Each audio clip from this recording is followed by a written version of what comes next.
സുഹമോദേവി സീരിയലിൻ്റെ വരാൻ പോകുന്ന ഒരു എപ്പിസോഡിലേക്ക് എല്ലാവർക്കും സ്വാഗതം. അങ്ങനെ കാട്ടൂരാനെ എല്ലാവരും സംശയിക്കുന്ന ഒരു എപ്പിസോഡാണ് ഇത്. ഇതിൽ ദേവി ഫോൺ ചെയ്യുന്ന സമയത്ത് കാട്ടൂരാൻ്റെ ഫോൺ എടുക്കുന്നത് ത്യാഗരാജനാണ്. അപ്പോൾ തന്നെ അവർക്ക് എല്ലാവർക്കും സംശയമാവാണ് ഇയാളും ത്യാഗരാജനും തമ്മിൽ എന്താ ബന്ധം എന്നുള്ളത്. അപ്പോൾ ത്യാഗരാജൻ പറയുന്നുണ്ട്, കാട്ടൂരാൻ എൻ്റെ ഉറ്റ സുഹൃത്താണ്, അതുകൊണ്ട് തന്നെ ഞാൻ പറഞ്ഞിട്ട് അയാൾ നിങ്ങളുടെ കേസ് എടുത്തതെന്നൊക്കെ പറയണു. പക്ഷേ ശരിക്കും അപ്പോൾ ഇവർക്ക് ഡൗട്ട് ആവുകയാണ്, ഇയാളെ കേസ് ഏൽപ്പിച്ചത് മണ്ടത്തരമായല്ലോ എന്ന്. പിന്നീട് ഇവർ വിചാരിക്കുന്നുണ്ട്, എസ്തപ്പാൻ എന്താ ഇങ്ങനെ ചെയ്ത്. അപ്പോൾ പ്രഭാവതി പറയുന്നുണ്ട്, ഞാൻ എസ്തപ്പാനെ വിളിച്ച് ചോദിക്കട്ടെ എന്ന് പറയുമ്പോൾ ദേവി നന്ദുവും പറയുന്നുണ്ട്, വേണ്ട അമ്മേ, എസ്തപ്പാൻ ചേട്ടൻ ഒരിക്കലും അങ്ങനെ ഒരു ചതി നമ്മളോട് ചെയ്യില്ല, ഇതിലെന്തോ വേറെ എന്തോ കളി നടന്നിട്ടുണ്ട്, എന്താണെന്ന് അറിയണം എന്നൊക്കെ പറയണു. അപ്പോൾ ഗിരീഷിന് പറയുന്നുണ്ട്, ഞാൻ പോയി എന്തായാലും അയാളെയും കൂടി വിളിച്ചുകൊണ്ട് വരാമെന്നും പറഞ്ഞ് ഗിരീഷൻ പോയി കാട്ടൂരാനെ വീട്ടിലോട്ട് വിളിച്ചുകൊണ്ട് വരുന്നു. വന്നു കഴിഞ്ഞതും പ്രഭാവതി നല്ല ദേഷ്യത്തിൽ കാട്ടൂരാനോട് ചോദിക്കുന്നുണ്ട്, നിങ്ങൾക്ക് ഞങ്ങളുടെ കേസ് എടുക്കാൻ പറ്റില്ലെങ്കിൽ എടുക്കാണ്ടിരുന്നാൽ പോരെ, ഞങ്ങളുടെ കേസ് എടുത്തിട്ട് ഞങ്ങളുടെ ശത്രുക്കളോട് കൂട്ടുകൂടി ഞങ്ങൾക്കെതിരെ നീങ്ങാനാണോ നിങ്ങളുടെ തീരുമാനം എന്നൊക്കെ ചോദിക്കുമ്പം നിങ്ങൾക്ക് എന്നെക്കുറിച്ച് ഒന്നും അറിയില്ല, അതുകൊണ്ടാണ് ആ എസ്തപ്പാൻ എന്നെക്കുറിച്ചൊന്നും നിങ്ങളോട് പറഞ്ഞിട്ടില്ലേ, ഞാൻ അവിടെ പോയത് നിങ്ങൾക്ക് എതിരായിട്ടൊന്നും ചെയ്യാനല്ല, നിങ്ങൾക്ക് അനുകൂലമായിട്ടുള്ള തെളിവുകൾ ശേഖരിക്കാൻ വേണ്ടിയിട്ടാണ് ഞാൻ അവിടെ പോയത്. ഞാൻ അവരുടെ കൂട്ടുകാരനായിട്ട് ചെന്നാലല്ലേ എനിക്ക് എന്തെങ്കിലും കാര്യങ്ങൾ അയാളിൽ നിന്നും കിട്ടുള്ളൂ എന്ന് ചോദിക്കുമ്പം ദേവി പറയുന്നുണ്ട്, അതിനാണോ നിങ്ങൾ ത്യാഗരാജൻ്റെ കൂടെ നിന്ന് മദ്യപിച്ചതെന്ന് ചോദിക്കുമ്പം ശശാങ്ക വക്കീൽ പറയുന്നുണ്ട്, ഞാനൊരു തുള്ളി മദ്യം പോലും കഴിച്ചിട്ടില്ല, ഞാൻ അങ്ങനെ മദ്യപിക്കുന്ന ആളുമല്ല, ഞാൻ ആ ത്യാഗരാജൻ്റെ അടുത്ത് പോയി നിന്ന് അഭിനയിച്ചത് കൊണ്ട് എനിക്ക് കുറേ കാര്യങ്ങൾ അയാളിൽ നിന്നും മനസ്സിലാക്കാൻ പറ്റി. എന്തായാലും ആ സിദ്ധാർത്ഥൻ സാറിനെ ഞാൻ തന്നെ രക്ഷിക്കും. സിദ്ധാർത്ഥൻ സാറ് നിരപരാധിയാണെന്നുള്ളതിനുള്ള തെളിവുകൾ എനിക്ക് ത്യാഗരാജൻ്റെ അടുത്ത് നിന്ന് തന്നെ കിട്ടിയിട്ടുണ്ട്, അതുകൊണ്ട് തന്നെ പുഷ്പം പോലെ എനിക്ക് സാറിനെ രക്ഷിക്കാൻ പറ്റും. അതിന് നിങ്ങൾ എനിക്ക് പ്രത്യേകിച്ച് ഫീസൊന്നും തരേണ്ട കാര്യമില്ല, കേസിൻ്റെ ആവശ്യങ്ങൾക്ക് വേണ്ടി എനിക്ക് ചിലവാകുന്ന പൈസ മാത്രം നിങ്ങൾ തന്നാൽ മതി. ഞാൻ ഒരുപാട് കേസുകൾ എനിക്ക് കിട്ടിയിട്ട് വാദിക്കാണ്ടിരിക്കുന്ന ആളാണ്, ഒരുപാട് കള്ളക്കേസുകളൊക്കെ പലരും എൻ്റെ അടുത്ത് കൊണ്ടുവരാറുണ്ട്, അതൊക്കെ വാദിച്ച് ജയിച്ചാൽ എനിക്ക് ഒത്തിരി പൈസയും കിട്ടും. ഞാനങ്ങനെ പൈസയോട് ആർത്തിയുള്ള ഒരാളല്ല, എൻ്റെ അച്ഛനും അമ്മയും എന്നെ അങ്ങനെ പഠിപ്പിച്ചിട്ടുമില്ല, അതുകൊണ്ട് തന്നെ ഞാൻ ഒരുപാട് കേസുകളൊന്നും എടുക്കാറില്ല. ഞാൻ ഏറ്റെടുക്കുന്ന കേസ് ഞാൻ എന്തായാലും വിജയിക്കുകയും ചെയ്യാറുണ്ട്. നിങ്ങൾ ആ എസ്തപ്പാനോടൊന്ന് ചോദിച്ചു നോക്ക്, എസ്തപ്പാൻ ഈ വിവരങ്ങളൊക്കെ നിങ്ങൾക്ക് പറഞ്ഞു തരും എന്നൊക്കെ പറയണു. അത് കേട്ടിട്ട് ദേവിക്കും പ്രഭാവതിക്കൊക്കെ സമാധാനം ആവുന്നുണ്ട്.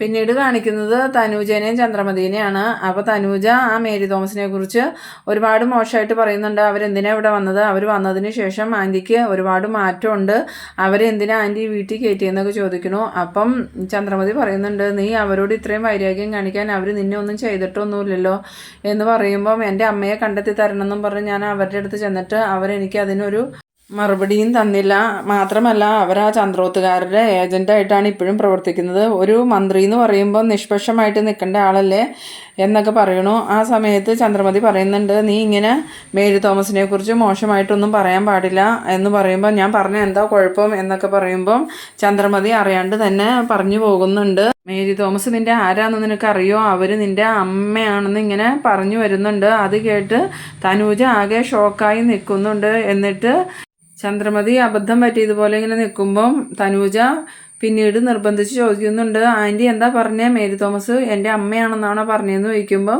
ചന്ദ്രമതിക്ക് എന്ത് പറയണമെന്ന് അറിയില്ല കേട്ടോ. ചന്ദ്രമതി ഇങ്ങനെ ആലോചിക്കുന്നുണ്ട്, ഇവളോട് സത്യം പറയണോ, സത്യം പറഞ്ഞില്ലെങ്കിൽ ഇവൾ വീണ്ടും മേരി തോമസിനെ കുറിച്ച് ആവശ്യമില്ലാത്തത് ഇങ്ങനെ പറഞ്ഞുകൊണ്ടിരിക്കും, സത്യം പറഞ്ഞാൽ ഇവൾക്ക് ഇവളുടെ അമ്മയെ അംഗീകരിക്കാൻ സാധിക്കുമോ എന്നൊക്കെ ഇങ്ങനെ മനസ്സിൽ ആലോചിക്കുന്നുണ്ട്. അതിനുശേഷം രണ്ടും കൽപ്പിച്ച് ചന്ദ്രമതി തനുജയോട് പറയുന്നുണ്ട്, മേരി തോമസ് നിൻ്റെ അമ്മയാണ്. അത് കേട്ടിട്ട് തനൂജയ്ക്ക് വിശ്വസിക്കാൻ പറ്റണില്ല. അപ്പോൾ പറയുന്നുണ്ട്, ആൻറ്റി വെറുതെ കള്ളം പറയാണ്, അവരൊരിക്കലും എൻ്റെ അമ്മയല്ല എന്ന് പറയുമ്പോൾ അതെ സത്യമാണ്, അവരാണ് നിൻ്റെ അമ്മ. അപ്പോൾ എൻ്റെ അച്ഛൻ ആരാന്ന് ചോദിക്കുമ്പോൾ നിൻ്റെ അച്ഛൻ എൻ്റെ ഭർത്താവ് ബാലുവാണ് നിൻ്റെ അച്ഛൻ.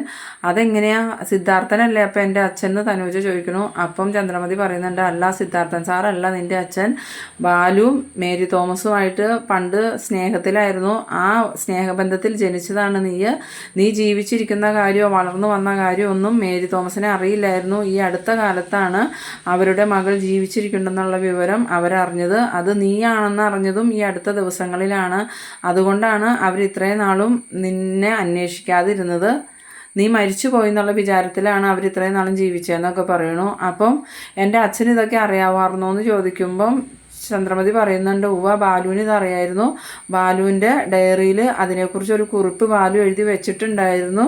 പക്ഷേ എനിക്കത് വിശ്വസിക്കാൻ പറ്റിയില്ല. ഞാനത് കള്ളമാണെന്നാണ് വിശ്വസിച്ചിരുന്നത്.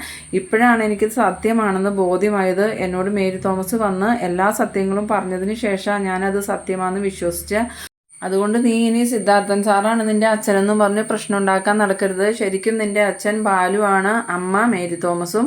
സിദ്ധാർത്ഥൻ സാറിനെതിരെ നീ കൊടുത്തിട്ടുള്ള കേസുകളൊക്കെ അതുകൊണ്ട് തന്നെ നീ പിൻവലിക്കണം എന്നൊക്കെ തനൂജയോട് പറയുമ്പം തനൂജ ആകെ ഇങ്ങനെ ഷോക്കായിട്ട് നിൽക്കാൻ കേട്ടോ. തനൂജയ്ക്ക് അതൊന്നും വിശ്വസിക്കാൻ പറ്റുന്നില്ല. കാരണം തനൂജ വിശ്വസിച്ചിരുന്നത് സിദ്ധാർത്ഥനാണ് അവളുടെ അച്ഛനെന്നാണല്ലോ. അപ്പോൾ ആ ഒരു ഇതിലാണ് ഈ എപ്പിസോഡ് അവസാനിക്കുന്നത്. അപ്പോൾ നിങ്ങളെൻ്റെ വീഡിയോ ആദ്യമായിട്ടൊക്കെ കാണുന്നവരാണെങ്കിൽ എൻ്റെ ചാനലൊന്ന് സബ്സ്ക്രൈബ് ചെയ്യാനും ഇഷ്ടമായ ലൈക്ക് ചെയ്യാനും കൂടാതെ എല്ലാവർക്കും ഒന്ന് ഷെയർ ചെയ്യാനും മറക്കരുത്. അതുപോലെ തന്നെ ഇതിനെക്കുറിച്ചുള്ള അഭിപ്രായങ്ങളും നിർദ്ദേശങ്ങളും ഒന്ന് കമൻ്റായിട്ട് രേഖപ്പെടുത്തുകയും ചെയ്യണം. അപ്പോൾ ഇതുപോലെ ഇൻട്രസ്റ്റിംഗ് ആയിട്ടുള്ള അടുത്തൊരു എപ്പിസോഡുമായിട്ട് നമുക്ക് വീണ്ടും കാണാം. അതുവരേക്കും ബൈ ബൈ.